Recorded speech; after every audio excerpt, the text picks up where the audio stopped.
Oh man, you gotta wait till we get us out.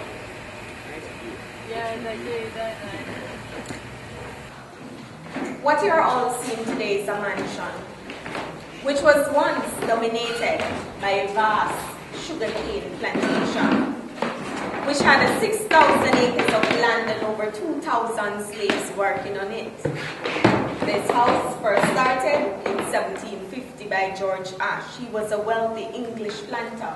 He named it after his wife Rose, hence the name Rose Hall.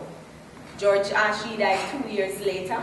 Rose remarried 3 other times. So it was her last husband, the Honorable John Palmer, who completed this house between 1770 and 1780. They both died having no children. So this house was willed to his grandnephew, John Rose Palmer, who later met and married Annie Mae Pattison in 1820. She became the second mistress and the witch of the house. Annie, she was born in England in 1802 of an English mother, Irish father. Her parents, they were merchants interested in trading, so they moved to Haiti to live when she was only 10 years old. They believed practicing voodoo magic, it was a chance of making a lot of money. Shortly after arrival in Haiti, her parents contracted the yellow fever virus and died. There wasn't any relative known to Annie in England. She couldn't go there, so she was adopted by her nanny, the voodoo priestess, who taught her all she knew about witchcraft. So when Annie was 18 years old, her adopted mother died. She came to Jamaica in search of a wealthy husband, met and married John Rose Palmer. And he spent 11 years living in this house. Within 9 years, murdered all 3 husbands along with countless slave lovers. First husband, she poisoned him with arsenic when she found out everything was willed to her. The 6,000 acres of sugarcane, also the plantation house. Her second husband, she stabbed him in his sleep several times. Well, to make sure he was dead, poured boiling oil down his ear. Third husband, he was a drunkard. He was also abusive. She strangled him with the help of that poor freed slave lover. Now Annie, she didn't get any blame for the cause of the deaths because she blamed them all on the yellow fever virus, which was common at the time. Yellow fever being contagious. If you catch it, it wasn't a surety to live. Now this is the ballroom. So the Palmers, they socialized here with wealthy friends and danced to 17th and 18th century chamber music. They didn't have the time music we have today. Rooms were enhanced by candlelights and all lighting systems converted in electricity. Now the chandelier in 18th century piece is made from French woodwork fabric from the wall silk. Now throughout the house, pure wool fabric. So you may notice some Asian influence as you go along, that is trading. We're going inside the library.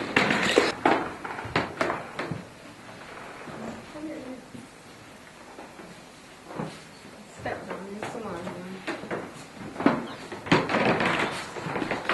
Alright, now this is the library most frequently occupied room in the house where all business discussions were held. On the wall, the portrait is of Rose, the first and good mistress of the house. We have no picture of Annie Palmer, the witch. Slave burnt her personal belongings the night she died. They believed keeping them, her spirit would haunt them forever. Now look at this mahogany cane chair. It is unfolded in a library step so that they could reach records and books from my shelves.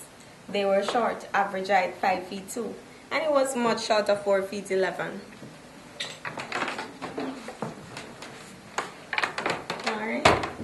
So from here, we'll be going straight down in the dining room. You can go ahead straight down. This was where the Palmers, they dined whenever they were guests in the house. The centerpiece is a 4-pedestal Sheraton banquet table. The chairs are ribbon, Chippendale. Directly across, we have an 8-piece mahogany break front with 18th century trade china dishes on display. Now the chandelier, a guest came, took a picture of it. When it develops, 4 bat-like faces appeared in it. 3 believed for the 3 husbands and 1 for Taku, the freed slave lover. So that can be seen downstairs when you go there along with others. So you can take pictures, you never know what might appear in yours. Alright, now to the side we have the Sheraton inlaid sideboard. We have 2 Sheraton knife boxes on display. Now Annie placed knives in all the tiny slots here, then locked it with a key like this one so the slaves don't get a hold of the knives. She treated them bad, so she feared what they'll do if they get a hold of one. And above is a portrait of King Louis, the 16th of France, the one that was beheaded with Marie Antoinette. Fabric on the wall, silk, and throughout the house, pure wall fabric. So from here, we'll be going inside the lower gallery. Alright everyone, this is the lower gallery, once used as a reception hall for serving both dining rooms and bedrooms upstairs. We'd have servants entering from that door with food because the kitchen was on the outside. In case of a fire, they didn't want the whole house to be burned. Now look at that painting on the wall. It is original, but we don't know who they are because neither Annie nor Rose had children. However, psychics, they believe the lady in red to be Annie and the children unknown. Wherever you go, whichever direction you go, look at the lady in red while walking down. You see not only her eyes, but her head turns along. You should try. Just look at her while walking down, whichever direction she's watching you. Normally, you see the eyes following a portrait or a picture, but this one, the head turns as well. Where her husband, the late John Rollins, died in April 2000. This is a condition which he purchased the house in 1965. Started restoration a year later, 1966, which lasted up until 1971. So they spent a total US $2.5 million on restoration. They did not disclose what they purchased the house for. But looking at the picture, though it may appear to be burnt, it wasn't at any time. It only stood a long time, over 130 years, and decays naturally. So before the Henderson family stripped the house, they took pictures of interior and exterior. The Rollins worked from to get it to its original look today.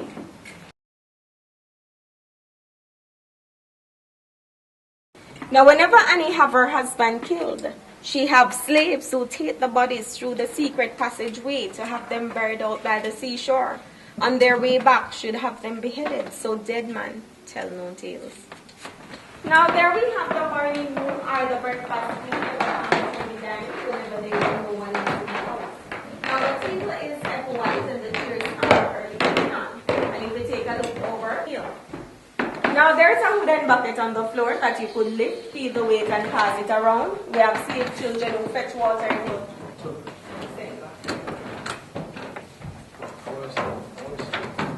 So the house was stripped of its woodwork to build the Braemar house in Kingston. The Rollins restored just the main house. And the stones used to build, they are limestones, came from England as ballast in exchange for rum and sugar.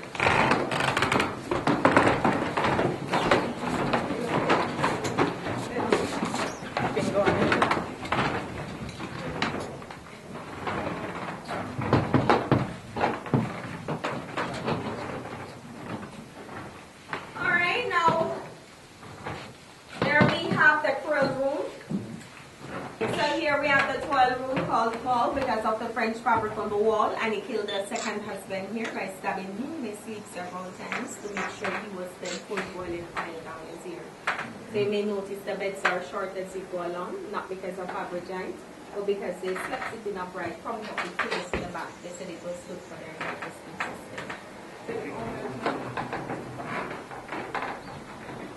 The portraits are original but unknown. We don't know who they are, just donated to the house after restoration. And I guess Kim took a picture of the headboard when it developed. A sad face appeared in it, so that can be seen downstairs along with others. Annie Palmer met and fell in love here with her new bookkeeper, Robert Rutherford. Robert didn't love her. Robert found out she was wicked and heard rumors of her around the plantation. He was interested in the housekeeper, Millicent, who was Taco's granddaughter. But when Annie found out that Robert and Millicent, they both have a relationship going, she didn't like it. She was now jealous. Now know her secret would leak on to Robert. So feeling threatened by Millicent, she cast a voodoo spell on her. Millicent withered and died within a week. So Taco, in revenge of his only granddaughter he loved so much, came up through the secret passageway and strangled Annie to death inside her bedroom. You see what goes around, comes around. She died at age 29, 4 feet, 11 inches, buried in the East Garden by Ashman, the general overseer. He was also Annie's lover. He was the one who sought Taco in the hills and shot him. So it was like a 19th century soap opera at the time. Alright, there are 4 pieces original in this house, donated to the Rollins after restoration. That's one, Paula David, our painted couch, and it pretend painted there when she need her husband attention. As you see, they all have separate bedrooms, they didn't sleep together, correct name, Chase Lounge. We have the others over here.